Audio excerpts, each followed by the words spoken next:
नमस्कार विद्यार्थी मित्रांनो, आता आपण आजच्या दुसऱ्या व्हिडिओमध्ये पुढचा भाग अभ्यासणार आहोत। साधारणतः पहिल्या व्हिडिओमध्ये तुमच्या लक्षातच आलं असेल की वर्ग समीकरणे कशी ओळखायची, त्याला ax वर्ग अधिक bx अधिक c बरोबर 0 स्वरूपात कसं मांडायचं, abc च्या किमती कशा काढायच्या आणि दिलेल्या चलाच्या किमती ह्या दिलेल्या वर्ग समीकरणाच्या उकली किंवा मुळे आहेत किंवा नाही इतका भाग आपण अभ्यासलेला आहे। तर याच्यावर आधारित 2.1 मधील काही उदाहरणे देखील आपण सोडवलेले आहेत। आता या पुढील भाग आहे की वर्ग समीकरण आपल्याला सोडवायचे आहे। आता वर्ग समीकरण सोडवण्याच्या दोन पद्धती आहेत, त्याच्यामध्ये अवयव पद्धत आणि पूर्ण वर्ग पद्धतीने वर्ग समीकरण सोडवणे। या दोन पद्धतीने आपण वर्ग समीकरण सोडवू शकतो। त्यातला पहिला भाग आपण घेणार आहोत, अवयव पद्धतीने वर्ग समीकरण सोडवणे। मग प्रश्न कसा असणार आहे, खालील वर्ग समीकरणे अवयव पद्धतीने सोडवा। म्हणजे परीक्षेमध्ये जर तुम्हाला अवयव पद्धतीने सोडवा असं म्हटलं असेल तर तुम्ही त्याच पद्धतीचा वापर करायचा आहे, आणि जर पूर्ण वर्ग पद्धतीने सोडवा म्हटलं तर त्याच पद्धतीचा उपयोग करायचा आहे। किंवा दिलेल्या जर कोणतीही पद्धत वापरायची आहे ही जर प्रश्नामध्ये दिलेली नसेल तर तुम्ही समीकरण पाहून ठरवायचं आहे की दिलेलं समीकरण हे पूर्ण वर्ग पद्धतीने सोडवता येईल किंवा अवयव पद्धतीने सोडवता येईल, हे तुम्ही प्रश्न पाहून ठरवायचा आहे। तर आता आपण सुरुवात करूया पहिल्या पद्धतीने अवयव पद्धतीने वर्ग समीकरण सोडवणे। याच्यामध्ये पहिलं उदाहरण आहे x वर्ग वजा 15 अधिक 54 बरोबर 0। तर आता बघा पहिली पायरी काय आहे हे सोडवण्यासाठी, तर तुम्ही दिलेलं समीकरण ax वर्ग अधिक bx अधिक c बरोबर 0 या स्वरूपात जर ते समीकरण नसेल तर ते करून घेणं आवश्यक आहे। समीकरण जर त्या स्वरूपात असेलच तर काही प्रश्न नाही। तर आता समीकरण बघा, x वर्ग वजा 15 अधिक 54 बरोबर 0। आता अवयव काढत असताना आपण तिसऱ्या पदाचा विचार करायचा आहे आणि तिसऱ्या पदाची अशी फोड करायची आहे की त्याची बेरीज किंवा वजाबाकी मधल्या पदाइतकी आली पाहिजे। बघा विद्यार्थी मित्रांनो, या पद्धतीची फोड तुम्ही इयत्ता 8वी मध्ये सुद्धा शिकलेला आहात। दिलेली बहुपदी अवयव पद्धतीने सोडवत असताना तिसऱ्या पद जे आहे किंवा तिसरी संख्या जी आहे तिची अशी फोड करायची आहे की तिची बेरीज किंवा वजाबाकी हे मधल्या पदाइतकं येणं आवश्यक आहे। तर आपण घेऊया तिसरं पद कोणतं आहे, 54। तर आपल्याला 54 ची फोड करायची आहे किंवा अवयव पाडायचे आहे। तर साधारणतः याच्यामध्ये बघा अवयव वेगवेगळ्या पद्धतीने पाडता येईल, जसं 9 सख्ख 54 किंवा 6 9 54। तर मी अवयव काय पाडलं, 9 सख्ख 54 म्हणजे 9 सख्ख किती 54 ही फोड आहे किंवा याचे आपण अवयव पाडले। तर याच्यामध्ये बघा जे अवयव आपण पाडलेले आहेत त्यांची बेरीज किंवा वजाबाकी ही मधल्या पदाइतकं येणं आवश्यक आहे। साधारणतः मी वजाबाकी करून बघितलं तर 9 मधून 6 गेले किती राहतील, 3 उरतील, म्हणजे वजाबाकी करून चालेल का, नाही। मग ह्यांची बेरीज किती येणार आहे बघा, 9 अधिक 6 15, बेरीज 15 येते। बेरीज 15 येते आणि ते किती यायला पाहिजे, ऋण 15 येणं आवश्यक आहे। ऋण 15 येण्यासाठी जर 9 अधिक 6 केलं तर हे काय होणार आहे, धन 15। ऋण 15 येण्यासाठी चिन्ह काय देणं अपेक्षित आहे, 9 सुद्धा ऋण असणं आवश्यक आहे आणि 6 सुद्धा ऋण असणं आवश्यक आहे। म्हणजे ऋण ऋण काय होईल, बेरीज होईल, वजा 9 वजा 6 किती होईल, वजा 15। चिन्ह आपण मोठ्या संख्येचं देतो म्हणजे आपल्या अवयवमध्ये काय निश्चित झालं की त्याची फोड वजा 9 आणि वजा 6 आहे की जेणेकरून त्यांची बेरीज ही मधल्या पदाइतकी येते। तर आता आपण वजा 9 आणि वजा 6 हे आपण मांडणार आहोत। तर बघा आता आपण हे सोडवत जाणार आहोत, x वर्ग वजा 9x, आता इथं चल जोडत जायचं आहे, वजा 6x म्हणजेच या दोन पदाची बेरीज किती येते, वजा 15, म्हणजे वजा 9x आणि वजा 6x म्हणजेच काय झाला, वजा 15 अधिक 54 बरोबर 0। ठीक आहे, आता आपण हे सोडवत जाऊया। आता याच्यामध्ये बघा आपण काय करणार आहोत, पहिली दोन पदं निवडायची आहेत, x वर्ग वजा 9x आणि 6x वजा 6x वजा 54। तर याच्यामध्ये आपण सामायिक पद शोधायचं आहे। तर x वर्ग वजा 9x मध्ये सामायिक काय आहे, x। एक्सला जर मी बाहेर काढलं तर कंसामध्ये कोणकोणत्या किमती राहतील? एक्स, कारण घातांकांची बेरीज केली की एक्सचा पहिला घात राहतो, पहिला घात नाही लिहिला तरी चालेल, वजा 9, एक्सला एक्स लिहिला, शिल्लक फक्त काय लिहिला? एक्स वजा 9. आता इथं बघा वजा चिन्ह आहे त्यामुळे इथं वजा चिन्हच येणार आणि इथं आपण किती सामायिक काढायचं आहे? 6, कारण 6 ने 6ला पण भाग जातो आणि 54ला पण भाग जातो. त्यानंतर बघा कंसामध्ये शिल्लक काय राहील? 6ला 6 गेले, शिल्लक राहिला फक्त एक्स. आता इथं वजा आहे त्यामुळे धनचं काय होईल? ऋण होईल. 96 54 बरोबर 0. तर बघा आपलं उत्तर बरोबर आहे का नाही आपण कशावरून ठरवायचं? कंसातली पद जर समान आली तर आपण पाडलेले अवयव आणि सोडवत चाललेली पद्धत बरोबर आहे हे ओळखायचं. तर आता बघा सामायिक कंस आले आपले एक्स वजा 9, ते एकदा लिहूया. पुढच्या मध्ये काय लिहायचं? एक्स कंसाच्या बाहेरच्या ज्या संख्या असतात त्या लिहायचं. एक्स वजा 6 बरोबर 0. तर बघा एक्स वजा 9 बरोबर 0 म्हणजेच एक्सची किंमत काय आली? 9. पक्षांतर करून वजा 9चं काय होईल? आधी 9. आणि दुसरी किंमत काय आहे? एक्स वजा 6 बरोबर 0 म्हणजेच एक्स बरोबर 6.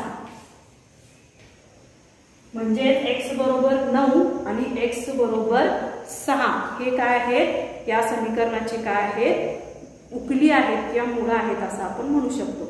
बघा हे उदाहरण आपण पुन्हा एकदा बघूया. अवयव पद्धतीनं समीकरण सोडवत असताना तिसऱ्या पदाची अशी फोड करायची आहे किंवा असे अवयव काढायचे आहेत की ज्यांची बेरीज किंवा वजाबाकी ही मधल्या पदाइतकं येणं आवश्यक आहे. मग 54चे अवयव काय काढले आपण? 9 सख्ख 54. मग 9 वजा 6 केलं की उत्तर 15 येत नाही, परंतु 9 अधिक 6 उत्तर किती येते? 15. मग इथं वजा 15 आहे त्यामुळं आपण पाडलेल्या अवयवाला दोन्ही ठिकाणी ऋण चिन्ह देणं अपेक्षित आहे. म्हणजे ऋण धन होईल, म्हणजे 9 अधिक 6 15 होईल. चिन्ह मोठ्या संख्येचं देतो म्हणजे वजा 15. म्हणजे वजा 9 आणि वजा 6 हे त्याचे अवयव आहेत. हे अवयव आपण घेतले तर मधल्या पदाइतकी काय येते? बेरीज येते. मग ह्या किमती आपण इथं ठेवलं. एक्स वर्ग आहे तसा पहिलं अवयव काय आहे आपलं? वजा 9, त्याला एक्स हे चल जोडायचं आहे. त्यानंतर दुसरं मूळ आपण अवयव काय केलेलं आहे? वजा 6, ते इथं लिहिलं. प्रत्येक वेळी त्याला एक्स जोडायचं आहे. म्हणजे वजा 9 एक्स वजा 6 एक्स याची किंमत किती येते? वजा 15. पुढचं अधिक 54 बरोबर 0. आता इथं पहिल्या 2 आणि दुसरे 2 म्हणजे 2-2चे आपण गट केलेले आहेत. पहिल्या गटामध्ये एक्स हा सामायिक पद असतो. एक्स हा सामायिक पद बाहेर काढल्यानंतर एक्सला एक्स गेला, एक्स शिल्लक राहील. वजा चिन्ह आहे तसं एक्सला एक्स गेला, शिल्लक राहिलं 9. म्हणजे पहिलं सोडवल्यानंतर उत्तर काय मिळालं? एक्स कंसात एक्स वजा 9. याच पद्धतीनं पुढचं वजा 6 कंसात 6ला 6 गेलं की काय शिल्लक राहील? एक्स. हे ऋण आहे त्यामुळे कंसातलं चिन्ह बदलणार वजा. 96 54 म्हणजे कंसात काय शिल्लक राहिलं? एक्स वजा 9 बरोबर 0. तर याच पद्धतीनं दोन्ही कंस आपल्याला समान मिळाले ते आपण सामायिकरित्या एकदाच लिहिणार आहोत. एक्स वजा 9 कंसाच्या बाहेरच्या जे आहेत ते आपण एका कंसात एकत्रित करायचं आहे. एक्स वजा 6 बरोबर 0 म्हणजे एक्स वजा 9 बरोबर 0 हे सोडवून उत्तर येईल एक्स बरोबर 9 आणि एक्स वजा 6 बरोबर 0 हे सोडवून उत्तर येईल एक्स बरोबर 6. म्हणजे थोडक्यात 9 आणि 6 हे या समीकरणाच्या काय असणार आहेत? उकली असणार आहे. आता आपण आणखीन एक उदाहरण सोडवूया.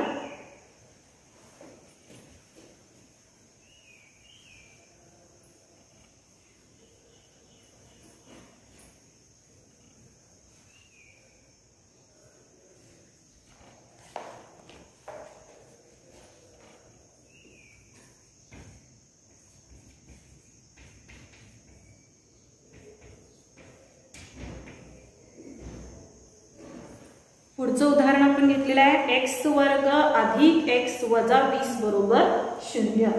आता बघा याच्यामधलं तिसरं पद काय आहे? 20 बरोबर. आता 20 ची मला असे अवयव पाडायचे आहे की ज्याचं उत्तर किती आलं पाहिजे? एक्स किंवा 1 आलं पाहिजे. तर साधारणतः बघा याच्यामध्ये 5 चोक 20 बरोबर आहे. म्हणजे 5 चोक 20, 5 मधून 4 गेलं की किती शिल्लक राहतं? 1 शिल्लक राहतं म्हणजेच एक्स. मग इथं चिन्ह सुद्धा काय धन आहे, म्हणजे दोन्ही चिन्ह आपण काय करू शकतो, एक धन आणि एक ऋण ठेवू शकतो. म्हणजे 5 वजा 4 उत्तर किती येतं, 1. मग आता हे आपण किमती घालूया. x वर्ग आहे तसा ठेवला, अधिक पहिला अवयव काय काढले आपण 5 आणि तो कसा आहे, धन आहे, त्याला x जोडला 5x. तुम्हाला समजण्यासाठी मी इथंच काय करते, चल जोडते, त्याची वजाबाकी किती येईल 1x. त्यानंतर पुढचा अवयव काय बघा, वजा 4x वजा 20 बरोबर 0. म्हणजे 20 चे अवयव कसे काढले आपण, 5 चोक 20. 5 वजा 4 केलं की उत्तर येतं 1. इथंच आपण चल जोडलं जेणेकरून तुम्हाला लक्षात येईल. 5x वजा 4x उत्तर किती येतं, 1x, जे मधल्या पदा एवढं आहे. इथं सहगुणक 1 असतो, पण ते प्रत्येक वेळी निघत जातं असं नाही. तर बघा आता आपण 2 चे गट केले. याच्यामध्ये सामायिक शोधूया x. x सामायिक काढल्यानंतर आतमध्ये काय होणार आहे, x अधिक आणि 5. म्हणजे x ला x काय होणार आहे, लोप होणार आहे किंवा कॅन्सल होणार आहे. उरलेलं जे पद आहे ते आपण कंसाच्या आतमध्ये लिहितो. म्हणजे साधारणतः आपण तिथं वजाबाकी करतो. म्हणजे x वर्ग मधून x चा 1 घात गेला तर शिल्लक राहिलं किती, x. मग 5x मधून x गेला, शिल्लक किती राहिलं, 5. या पद्धतीनं. त्यानंतर आता दुसऱ्या गटाचा विचार करूया. दुसऱ्या गटामध्ये बघा वजा 4 हे सामायिक काढू शकतो आपण. वजा 4 सामायिक काढल्यानंतर शिल्लक 4x मधून 4 गेल्यावर शिल्लक काय राहील, x. आता हे वजा आहे त्यामुळं इथलं चिन्ह बदललं. तर 4 ला 20 न भाग जातो, 4 पंचे 20 बरोबर 0. तर बघा सामायिक कंस आपल्याला मिळालेला आहे, तो एकदाच लिहिणार होतो आपण, x अधिक 5. आणि दुसरा कंस काय मिळाला आपल्याला, x वजा 4 बरोबर 0. तर x अधिक 5 बरोबर 0 म्हणजेच x ची किंमत किती आली, वजा 5. आणि x वजा 4 बरोबर 0 म्हणजे x ची किंमत किती आली, धन 4. पक्षांतर केल्यानंतर 5 चं धन, 5 चा हा ऋण 5 झाला आणि इथं पक्षांतर केल्यानंतर वजा 4 चा काय झाला, तो अधिक 4 म्हणजे धन 4. म्हणजे साधारणतः वजा 5 आणि 4 हे या समीकरणाच्या काय आहेत, उकली आहे. बघा पुन्हा एकदा उदाहरण पाहूया. 20 वजा 20 ची फोड कशी केली आपण, 5 चोक 20 म्हणजे अवयव पाडले. मग x जोडून घेतला आपण, 5x वजा 4x उत्तर किती येतं, 1x. म्हणजे हे दिलेल्या प्रश्नातल्या मधल्या पदाइतका आहे. आता x च्या ऐवजी आपण दिलेले अवयव जे पाडलेले आहेत ते समीकरणामध्ये घालायचे. मग हा x वर्ग आहे तसा आहे, या x च्या ऐवजी आपण काय लिहिलं, 5x वजा 4x. इथं समीकरणामध्ये लिहिलं, वजा 20 बरोबर 0. आता 2 चे गट केल्यानंतर कोणता चल किंवा संख्या सामायिक निघते ते कंसाच्या बाहेर लिहायचं. जसं इथं दोन्ही पदामध्ये x सामायिक निघतो. मग x वर्ग मधून x गेला, x शिल्लक राहिला, इथं अधिक चिन्ह द्यायचं आहे. 5x मधून x गेला, शिल्लक राहिले 5. त्यानंतर पुढे बघा वजा 4x वजा 20 मध्ये सामायिक काय काढलं आपण, वजा 4. त्यानंतर आतमध्ये मग काय काय शिल्लक राहील, 4x मधून 4 गेलं, शिल्लक राहिलं x. आता हा वजा असल्यामुळे इथं काय होईल, चिन्ह बदलेल, अधिक. 4 न 20 ला भागला की उत्तर किती येणार आहे, 4 पंचे 20 बरोबर 0. आता 2 सामायिक कंस आपल्याला मिळालेले आहेत, x अधिक 5 आणि राहिलेली पदं जी आहेत x वजा 4 आपण हे दुसऱ्या कंसामध्ये घेतलेलं आहे. त्यानंतर मग x अधिक 5 म्हणजे x ची किंमत आली वजा 5, पक्षांतर करून x वजा 4 बरोबर 0 म्हणजे ही किंमत आली x बरोबर 4. ठीक आहे विद्यार्थी मित्रांनो, या पद्धतीनं अवयव पद्धतीनं उदाहरणं तुम्ही यापूर्वी सोडवलेले आहेत. अधिक सरावासाठी आपण आता आणखीन एक उदाहरण सोडवूया.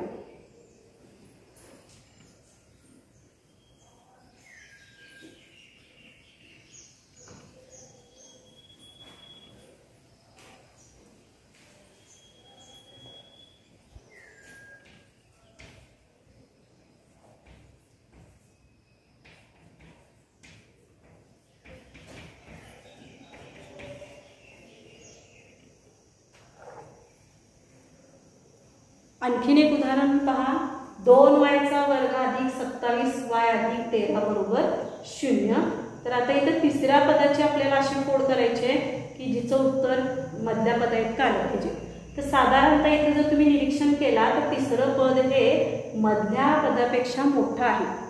मग साधारणतः जर आपण 13ची दुप्पट केली आणि मग अवयव पाडलं तर आपल्याला ती बेरीज किंवा वजाबाकी 27y दरम्यान मिळू शकते। तिसरं पद काय आहे 13 आणि तिसऱ्या आणि दुसऱ्या पदाची जर तुलना केली तर तिसरं पद हे दुसऱ्या पदापेक्षा खूप किंवा निंपट आहे असं म्हणू शकतो। निंपट आहे म्हणजे आपण जर 13ला 2 ने गुणलं म्हणजे दुप्पट केली आणि मग अवयव काढलं तर ते अवयव आपल्या मधल्या पदाइतकं येऊ शकतं। मग 13 गुणिले 2 किती येईल 26 म्हणजे दुप्पट आहे। मग आता 26चे असे अवयव काढायचे की जेणेकरून त्याचं उत्तर 27y आलं पाहिजे। 26 एके 26 मग ह्यांची बेरीज बघा किती आहे 26 अधिक 1 किती येतं 27 येतं। म्हणजे आपण दोन्ही पद जर धनच ठेवली किंवा इथे मी y लिहिते तुम्हाला समजण्यासाठी म्हणजे 26y अधिक 1y बरोबर 27y म्हणजे आपण अवयव काय लिहिणार आहोत 26y अधिक 1y। आता या किमती आपण उदाहरणामध्ये घालूया 2y चा वर्ग अधिक 26y अधिक 1y अधिक 13 बरोबर 0। आता आपण नेहमीप्रमाणे 2 चे गट करणार आहोत। पहिल्या गटामध्ये सामायिक काय निघू शकतो बघा 2y ठीक आहे। मग 2y वर्ग मधून y वर्ग गेला तर शिल्लक काय होणार आहे फक्त y म्हणजे बघा 2 - 2 0 y वर्ग मधून y गेला शिल्लक काय y अधिक चिन्ह आहे तसं दिलं आपण।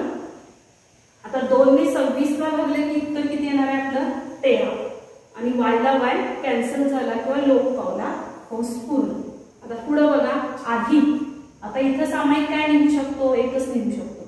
मग 1y मधून 1 गेला शिल्लक राहिलं y अधिक चिन्ह आहे तसं लिहिलं हा 13 आहे तसा आहे बरोबर 0। 2 सामायिक कंस आपल्याला मिळालेले आहेत हे लिहूया आपण y अधिक 13। उरलेल्या ज्या किमती आहेत त्या आपण दुसऱ्या कंसात घेऊया 2y अधिक 1 बरोबर 0। आता हे आपण सोडवूया y अधिक 13 बरोबर 0 म्हणजेच y बरोबर वजा 13। पक्षांतर केलेलं आहे इथं आपण डाव्या बाजूचं पद उजव्या बाजूला नेल्यानंतर धनचं काय झालं ऋण। आता पुढे काय बघा 2y अधिक 1 बरोबर 0। आता बघा 2y आहे तसा जर मी ठेवला बरोबर 1 चं पक्षांतर केलं की तो काय होईल वजा 1। आता हा 2 गुणिले y आहे तसा ठेवला तर गुणाकाराचं पक्षांतर करत असताना ते काय होतं भागाकारामध्ये जातं म्हणजे वजा 1/2 y ची किंमत किती आली वजा 1/2 म्हणजे या समीकरणाचे उत्तर काय आहे वजा 13 आणि वजा 1/2। बघा हे उदाहरण आपण पुन्हा बघूया 2y चा वर्ग अधिक 27y अधिक 13 बरोबर 0। साधारणतः इथं जर आपण तुलना केली तर तिसरं पद हे दुसऱ्या पदाच्या निंपट आहे। तर यासाठी आपण काय केलं 13ला 2 ने गुणलं सुरुवातीला म्हणजे 13 × 2 = 26। 26च्या अवयव काढण्याला सोपं आहे कारण 26 ही संख्या 27च्या कशी आहे आसपास आहे। मग 26च्या अवयव कसे पाडले 26 एके 26 आणि y हे चल जोडलं 26 अधिक 1y केलं की उत्तर आपलं किती येतं 27y मधल्या पदाइतके येतं म्हणजे 26y आणि 1y हे त्याचं काय झालं अवयव झाले। मग ते आपण समीकरणामध्ये घातले 2y चा वर्ग अधिक 26y अधिक 1y अधिक 13 बरोबर 0। 2 चे गट केले पहिल्या गटामध्ये सामायिक काढला 2y 2 ला 2 गेले y वर्ग मधून y गेला y शिल्लक राहिला इथं अधिक 2 न 26 ला भागला की उत्तर येतं 13 y ला y कॅन्सल झाले। ओके म्हणजे हे सोडवून उत्तर काय आलं 2y कंसात y अधिक 13 कंस पूर्ण आणि पुढचं बघा अधिक 1y अधिक 13 म्हणजे सामायिक काय निघतो 1। मग 1y मधून 1 गेला शिल्लक राहतं y अधिक चिन्ह आहे तसं 1 ने 13 ला भागला की उत्तर येणार 13 म्हणजे इथं y अधिक 13 सामायिक कंस आपण एकदाच लिहिला। राहिलेले समीकरण जे आहेत ते आपण दुसऱ्या कंसात घातलं 2y अधिक 1 बरोबर 0। पक्षांतर करून उत्तर काय मिळालं y अधिक 13 बरोबर 0 म्हणजे y बरोबर वजा 13। मग 2y अधिक 1 बरोबर 0 म्हणजेच काय 2y बरोबर वजा 1। आता हे भागाकारात आहे इकडे आल्यानंतर 2 काय जाईल गुणाकारात आहे इकडे आल्यावर काय जाईल भागाकारात म्हणजे y बरोबर वजा 1/2। तर विद्यार्थी मित्रांनो अशा पद्धतीनं किंवा अवयव पद्धतीने आपण वर्ग समीकरणे सोडवू शकतो। तर काही वेळा अशी काही उदाहरणं असतात की ज्याचे अवयव हे पाडताच येत नाहीत किंवा पाडले तरी ते मधल्या पदाइतकं येत नाही, अशा वेळी दुसऱ्या पद्धतीचा वापर केला जातो. त्याला म्हणायचं आहे पूर्ण वर्ग पद्धतीने समीकरणे सोडवणे. तर आता आपण 2.2 मधली काही उदाहरणं सोडवलेली आहेत. राहिलेली उदाहरणं तुम्ही घरी सराव करायचा आहे. आता आपण याचा पुढचा भाग पाहूया. दुसरा प्रकार आहे पूर्ण वर्ग पद्धतीने वर्ग समीकरण सोडवणे. तर आता पूर्ण वर्ग पद्धतीने सोडवायचं आहे म्हणजे नेमकं काय करायचं आहे, तर हे उदाहरण पहा. x वर्ग अधिक 8x वजा 48. तर अवयव पद्धतीने आपण काय करत होतो, तिसऱ्या पदाचा असा अवयव पाडत होतो की त्यांची बेरीज किंवा वजाबाकी मधल्या पदाइतकं येणं आवश्यक आहे. परंतु अशी काही समीकरणं असतात की ज्याचं अवयव तुम्ही कशाही पद्धतीनं पाडला तर त्याची बेरीज किंवा वजाबाकी ही मधल्या पदाइतकी येत नाही. अशा वेळी अवयव पद्धतीचा वापर न करता पूर्ण वर्ग पद्धतीचा उपयोग करायचा आहे. आता एक उदाहरण सोडवूया म्हणजे तुमच्या लक्षात येईल. तर बघा हे उदाहरण सोपं आहे. याच्यामध्ये आता मी काय करणार आहे, 8चा वर्ग किती येतो 16, म्हणजे मधल्या पदांचा विचार करायचा आहे. 8चा वर्ग किती येतो 16, म्हणजे 16 मधून काय करायचं आहे 16च वजा करायचं आहे आणि त्यानंतर पुढचं पद सगळं सोडवत जायचं आहे.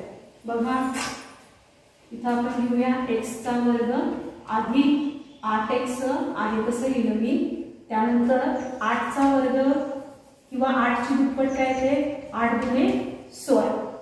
मग 16 असेल तर काय करणार आहोत आपण 16 हेच पद काय करणार आहे बेरजेत एकदा लिहिणार आहोत किंवा धन रूपात एकदा लिहिणार आहोत आणि ऋण रूपात एकदा लिहिणार आहोत. अधिक 16 वजा 16 कसं लिहिलं आपण अधिक 16 आणि वजा 16. पुढचा आहे वजा 48 बरोबर 0. बघा याच्यामध्ये आपण काय केलं, सुरुवातीला मधल्या पदाची दुप्पट केली 8 गुणे 16. मग 16 याच्यामध्ये x वर्ग आहे तसं लिहायचं आहे, 8x आहे तसं लिहायचं आहे. जे दुप्पट केले ते एकदा धन रूपामध्ये आणि एकदा ऋण रूपामध्ये लिहायचं आहे. आता हे आपण काय करत जाणार आहोत सोडवत जाणार आहोत. तर याच्यामध्ये बघा पहिलं जे आपण त्रिपदी आहे x वर्ग अधिक 8x अधिक 16, हे म्हणजेच काय आहे x अधिक 4चा वर्ग. हे काय आहे x अधिक 4चा वर्ग. का x वर्ग अधिक 8x अधिक 16 ही x अधिक 4 वर्ग याचा विस्तार आहे, म्हणजे ही काय आहे वर्ग बहुपदी आहे. x वर्ग अधिक साधारणतः वर्ग बहुपदी आपण ओळखण्याची पद्धती तुम्हाला माहित आहे. मग x वर्ग अधिक 8x अधिक 16 या 3 पदाचा जर मी विचार केला तर ही वर्ग बहुपदी आहे का, आहे. मग त्याचं संक्षिप्त रूप काय x अधिक 4 कंसाचा वर्ग. म्हणजे तुम्ही वर्ग विस्ताराची सूत्रे 8वीला शिकलेला a अधिक b चा वर्ग म्हणजेच काय a वर्ग अधिक 2ab अधिक b चा वर्ग. बघा a अधिक b चा वर्ग विस्तार काय असतो a वर्ग अधिक 2ab अधिक b चा वर्ग. बरोबर आहे, म्हणजे ह्याचा हा विस्तार आहे. x अधिक 4चा वर्ग जर आपण याच्यामध्ये सोडवलं तर आपलं उत्तर x वर्ग अधिक 8x अधिक 16 येतो. उदाहरणार्थ बघा x अधिक 4चा वर्ग म्हणजे x चा वर्ग अधिक 2 गुणिले x, म्हणजे a म्हणजे काय आहे x आहे आणि b म्हणजे काय आहे 4. मग a अधिक b म्हणजे 2 गुणिले a म्हणजे x, b म्हणजे 4 अधिक b चा वर्ग म्हणजे x वर्ग अधिक 2 8x अधिक 16. बघा हे उत्तर किती येतं x वर्ग अधिक 8x अधिक 16. म्हणजे हे काय आहे वर्ग बहुपदी आहे. त्याचं संक्षिप्त रूप काय आहे x अधिक 4चा वर्ग. ठीक आहे. आता यानंतर बघा पुढचं काय आहे वजा 16 वजा 48 बरोबर 0. तर याच्यामध्ये बघा आता x अधिक 4 कंसाचा वर्ग हे आपण आहे तसं ठेवणार आहोत. त्यानंतर वजा 16 आणि वजा 48 यांची काय होणार आहे बेरीज होणार आहे. मग 48 अधिक 16 किती उत्तर येईल तर 64 उत्तर येईल बरोबर 0. आता बघा दोन्हीचंही आपण काय करणार आहोत वर्गमूळ काढूया. तर x अधिक 4चं किंवा या पदाचं आपण काय घेऊ वर्गमूळ घेऊ.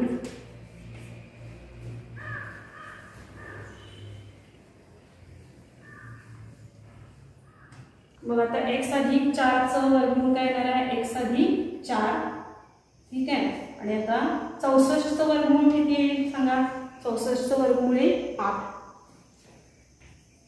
बरोबर 0. x अधिक 4 बरोबर काय आलं 8. म्हणजेच आपण काय करणार आहोत x अधिक 4 बरोबर 8 किंवा x अधिक 4 बरोबर वजा 8. म्हणजे इथं आपल्याला जी संख्या मिळालेली आहे त्याचं वर्गमूळ निघतं. 64चं वर्गमूळ किती आहे 8. 8ला जर आपण इकडे पक्षांतर केलं की x अधिक 4 बरोबर 8. मग 64चं वर्गमूळ 8 पण असू शकतं आणि वजा 8 पण असू शकतं. वर्गमूळाचे नियम तुम्हाला माहित आहे. एका संख्येला एक धन वर्गमूळ पण असू शकतं आणि ऋण संख्या सुद्धा वर्गमूळ असू शकते. म्हणजे 8 64 दोन्हीही धन आहेत. वजा 8 गुणिले वजा 8 याचं उत्तर सुद्धा किती आहे 64 आहे.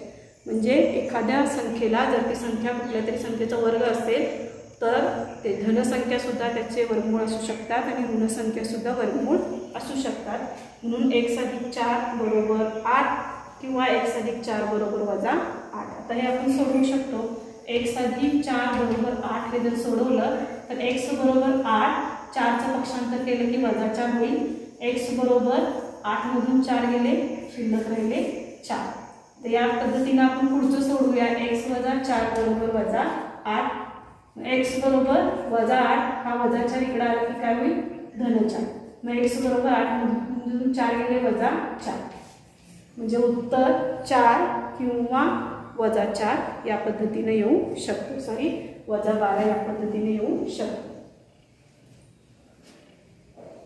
सॉरी इथं काय ना पक्षांतर केल्यानंतर काय होणार आहे यांची बेरीज होणार आहे. हे x अधिक 4 बरोबर वजा 8 आहे. त्यानंतर अधिक 4चे इकडे आल्यावर काय होणार वजा 4. मग ऋण संख्यांची काय होते बेरीज होते. म्हणजे 8 अधिक 4 12. म्हणजे किंमत 4 किंवा वजा 12 अशी येऊ शकते. बघा विद्यार्थी मित्रांनो, वर्ग पद्धतीनं समीकरण सोडवण्यासाठी पहिल्यांदा आपण काय केलं की तिसऱ्या पदाचं अशी आवड पडू शकत नाही की ज्यांची बेरीज किंवा वजाबाकी 8x येईल. यासाठी पूर्ण वर्ग पद्धतीनं सोडवण्यासाठी 8चं मी काय केलं वर्ग केलं. 8चं काय केलं दुप्पट केलं. 8 गुणे 16. मग 16 ही दुप्पट करत असताना पहिलं पद आहे तसं ठेवलं समीकरणाचं. दुसरं पद आहे तसं ठेवलं. 16 एकदा धन रूपामध्ये मांडलं आणि एकदा ऋण रूपामध्ये मांडलं. हे वजा 48 आहे कसं बरोबर 0. म्हणजे पहिली 3 पद्धती वर्ग समीकरण येणं आवश्यक आहे. पहिली 3 पद जर वर्ग समीकरण आली तर पुढच्या पदाचं क्रिया करून आपल्याला वर्गमूळ किंवा एखाद्या संख्येचा वर्ग मिळणं अपेक्षित असतं. मग x वर्ग अधिक 8x अधिक 16 ही x अधिक 4चा वर्ग याचे काय आहे ही वर्ग बहुपदी आहे. मग x अधिक 4 कंसाचा वर्ग कसा आला ते मी मगाशी सांगितलं. a अधिक b चा वर्ग या विस्तारानुसार. त्यानंतर 16 वजा 16 आणि वजा 48 म्हणजे यांची बेरीज किती येते वजा 64. 64 कशाचा वर्ग आहे 8चा वर्ग आहे. म्हणजे याचा वर्गमूळ निघू शकतो. म्हणजे x अधिक 4चं वर्गमूळ x अधिक 4चा वर्ग याचं वर्गमूळ x अधिक 4 आणि 64चं वर्गमूळ किती निघतं 8 बरोबर 0. म्हणजे x अधिक 4चं 8 आणि वजा 8 ही दोन्हीही मुळे असू शकतात. हे जर आपण सोडवलं तर x अधिक 4 बरोबर 8 x बरोबर 8 वजा 4 x बरोबर 4 येईल. त्यानंतर x अधिक 4 बरोबर वजा 8 आणि x बरोबर वजा 8 वजा 4 याची किंमत येईल x बरोबर वजा 12. म्हणजे उत्तर आपली काय आहे 4 आणि वजा 12. आता आपण आणखीन काही उदाहरणं सरावासाठी सोडवूया. उदाहरण आहे बघा x वर्ग अधिक 6x अधिक 2 बरोबर 0. तर या उदाहरणामध्ये बघा आपण सुरुवातीला पहिल्या 2 पदाचा विचार करूया. x वर्ग अधिक 6x याला आपण त्रिपदीमध्ये रूपांतरित करायचं आहे. आणि त्रिपदीमध्ये रूपांतरित करत असताना हा विचार करणं अपेक्षित आहे की तो परफेक्ट ट्रायनॉमियल किंवा स्क्वेअर रूट किंवा वर्ग समीकरण तयार व्हायला पाहिजे. तर यासाठी आपण काय करणार आहोत बघा. आता पहिली 2 पदं कुठली आहेत x वर्ग अधिक 6x याची तुलना आपण कुणाशी करूया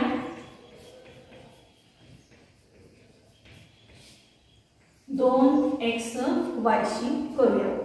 2xy शी करू. आता 2 कुठून आला तिसरं पद काय 2 आहे. इथलं चल काय x. y काय लिहिलं आपल्याला त्रिपदी तयार करायची आहे आणि y ची किंमत काढायची आहे. त्यामुळे इथं आपण y जोडलं.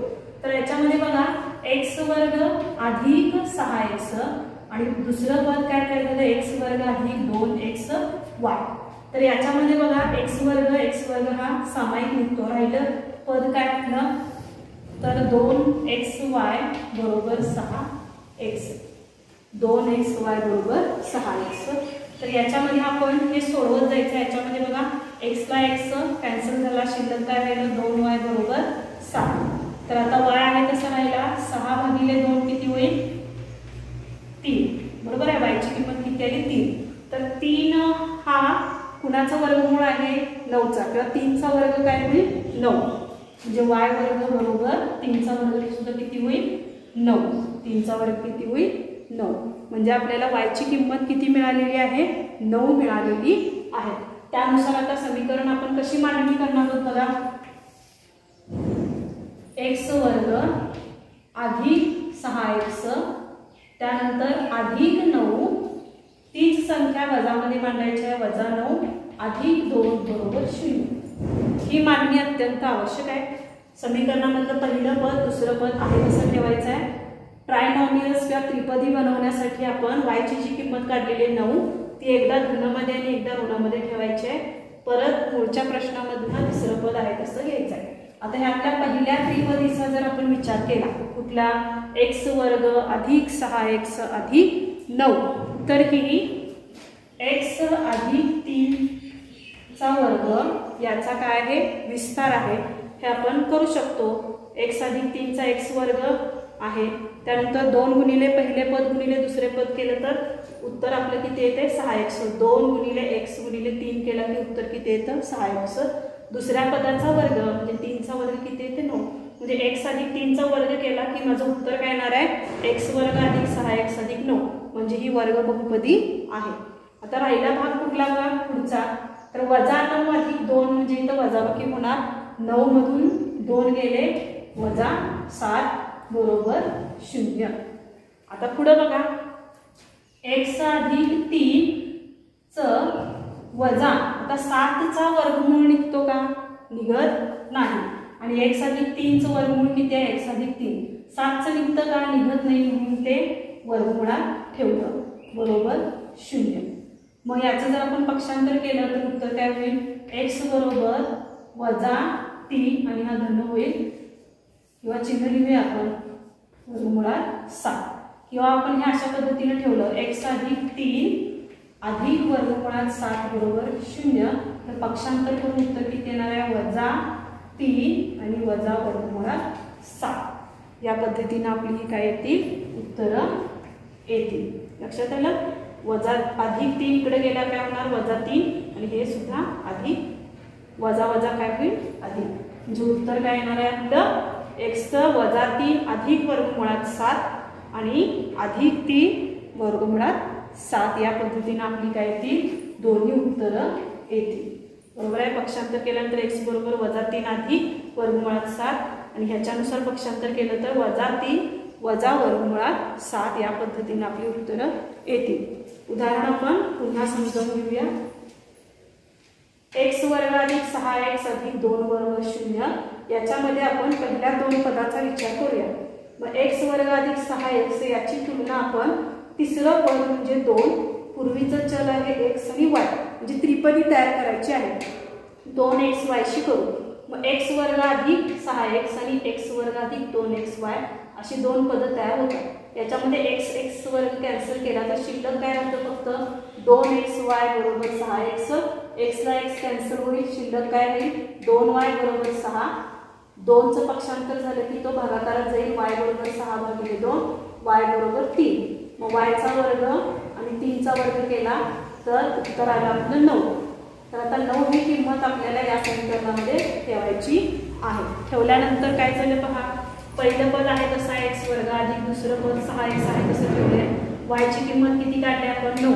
मग ते एकदा धन आणि एकदा ऋणामध्ये मांडून घ्यायचे आहे. अधिक 2 बरोबर 0. पहिल्या 3 पदाचा विस्तार जो आहे तो x अधिक 3 वर्ग याचा विस्तार आहे. तर म्हणजे पहिली वर्ग बहुपदी पहिली 3 पद ही वर्ग बहुपदी आहेत का वर्ग बहुपदी आहेत. त्याचं संक्षिप्त रूप काय येतं x अधिक 3 चा वर्ग. म्हणजे याचा जर विस्तार केला तर तुमचं उत्तर x वर्ग अधिक 6x अधिक 9 इतकं येतं. मग वजा 9 अधिक 2 वजा चिन्ह मोठ्या संख्येचे दिलं -7 बरोबर 0. तर आता इथं बघा आपण x अधिक 3चं वर्गमूळ किती घेतलं, x अधिक 3. 7चं वर्गमूळ निघतं का, निघत नाही, त्यामुळे आपण ते वर्गमूळ या चिन्हामध्ये ठेवलं. तर आता याचं जर मी पक्षांतर केलं तर x बरोबर हा -3 आहे तो -3 होईल, हा -7 आहे तो उजव्या बाजूला गेला की +7 होईल. आता जर मी या पद्धतीने सोडवलं x अधिक 3 वजाला जर धन केलं अधिक वर्गमुळात 7 तर याचं पक्षांतर करून काय होईल, अधिकचं -3 आणि इथं अधिकचं -3 म्हणजे -3 वजा वर्गमुळात 7. या पद्धतीने हे उदाहरण आपल्याला सोडवता येईल. आणखीन एक आपण उदाहरण अभ्यासूया. दुसरं उदाहरण आहे x वर्ग अधिक 2x वजा 5 बरोबर 0. आता याच्यामध्ये सुद्धा बघा तिसऱ्या पदाचा आपल्याला असा अवयव पाडता येत नाही की ज्याची बेरीज किंवा वजाबाकी 2x इतकी येईल. म्हणजे या पद्धतीनं आपण आधीचं उदाहरण सोडवलं त्याच पद्धतीने हे सोडवायचं आहे. पहिल्या 2 पदाचा विचार करा, x वर्ग अधिक 2x. याची तुलना आपण कशाशी करायचं आहे तर x वर्ग अधिक 2xy. पहिलं काय आहे, x वर्ग अधिक 2x ची तुलना x वर्ग अधिक 2xy शी करू. मग याच्यानंतर बघा x वर्ग म्हणजे x वर्ग हा काय सामायिक आहे, शिल्लक काय राहील मग 2xy बरोबर 2x. आता हे जर आपण सोडवत गेलं समीकरण तर x या चलाचा लोप होतो, शिल्लक राहिलं 2y बरोबर 2. त्यानंतर बघा 2y बरोबर 2 किंवा याच्यामध्ये जर आपण अभ्यासलं तर काय होणार आहे, 2 ला 2 जर भागा y बरोबर 2/2 जर केलं म्हणजे 2 हा गुणाकारात आहे. त्यानंतर y बरोबर उत्तर किती 1. मग y चा वर्ग जर केला, y चा वर्ग बरोबर 1 चा वर्ग म्हणजे y वर्ग बरोबर किंमत किती येणार आहे 1च येणार. म्हणजे त्रिपदी तयार करण्यासाठी आपण y ची किंमत घालायची आहे. घालूया आता. पहिलं पद आहे तसं ठेवलं x वर्ग, दुसरं पद आहे तसं ठेवलं 2x. y ची किंमत अधिक 1 वजा 1 वजा 5 बरोबर 0. आता पहिली जी त्रिपदी तयार झालेली आहे ती कशाचा विस्तार आहे तर x अधिक 1 चा विस्तार आहे. x अधिक 1 चा वर्ग याचा विस्तार आहे. म्हणजे x अधिक 1 चा वर्ग जर तुम्ही a अधिक b चा वर्ग विस्तारानुसार सोडवला तर तुमचं उत्तर x वर्ग अधिक 2x अधिक 1 म्हणजे ही वर्ग बहुपदी येते. त्याच्यानंतर आता पुढे बघा -1 आणि -6. वजा म्हणजे काय होते, बेरीज होते 6. चिन्ह मोठ्या संख्येचं देतो आपण वजा बरोबर 0. आता x अधिक 1 चं वर्गमूळ घेतलं तर काय येणार आहे, x अधिक 1 वजा 6चं वर्गमूळ निघतं का, निघत नाही, त्यामुळे 6 वर्गमुळात ठेवला आपण बरोबर 0. आता आहे या पदाचं जर आपण पक्षांतर केलं तर x बरोबर हा अधिक 1 आहे तो पक्षांतर करून वजा 1 होईल. हा वजा वर्गमुळात 6 आहे, अधिक वर्गमुळात 6 होईल. किंवा जर मी x अधिक 1 अधिक वर्गमुळात 6 असं जर ठेवलं तर पक्षांतर करून उत्तर काय येणार आहे, x बरोबर वजा 1 वजा वर्गमुळात 6. या पद्धतीने त्याची उत्तरं येतील.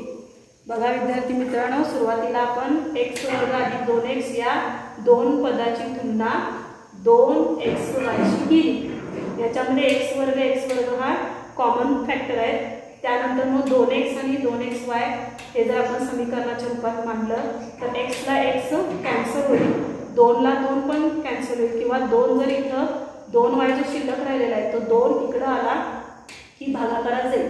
y बरोबर 2 भागिले 2 y बरोबर 1 म्हणजे y ची किंमत किती आली 1. मग y चा वर्ग केला तर उत्तर आपल्याला काय येईल, 1 चा वर्ग 1च मिळेल. म्हणजे त्रिपदी तयार करण्यासाठी किंवा वर्ग बहुपदी तयार करण्यासाठी 1 ही किंमत आपण ह्या समीकरणामध्ये घालू शकतो. पहिलं पद आहे तसं ठेवलं x वर्ग, दुसरं पद आहे तसं ठेवलं 2x. इथं किंमत काय आलेली आहे 1. ती एकदा धन रूपात आणि एकदा ऋण रूपात मांडली, पुढं -5 आहे तसा लिहिला. मग त्रिपदी जी पहिली तयार झालेली आपली x वर्ग अधिक 2x अधिक 1 ही x अधिक 1 वर्ग याचा विस्तार आहे.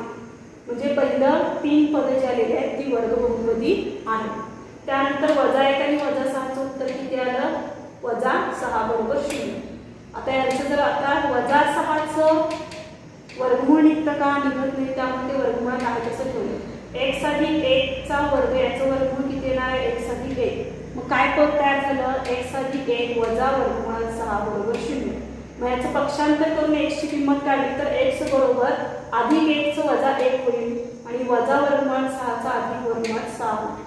मग x अधिक 1 चं आपण वजा 6 च्या ऐवजी जर अधिक वर्गमूळ 6 ठेवलं तर आपलं उत्तर पक्षांतर करून काय येईल, x बरोबर वजा 1 वजा वर्गमूळ 6.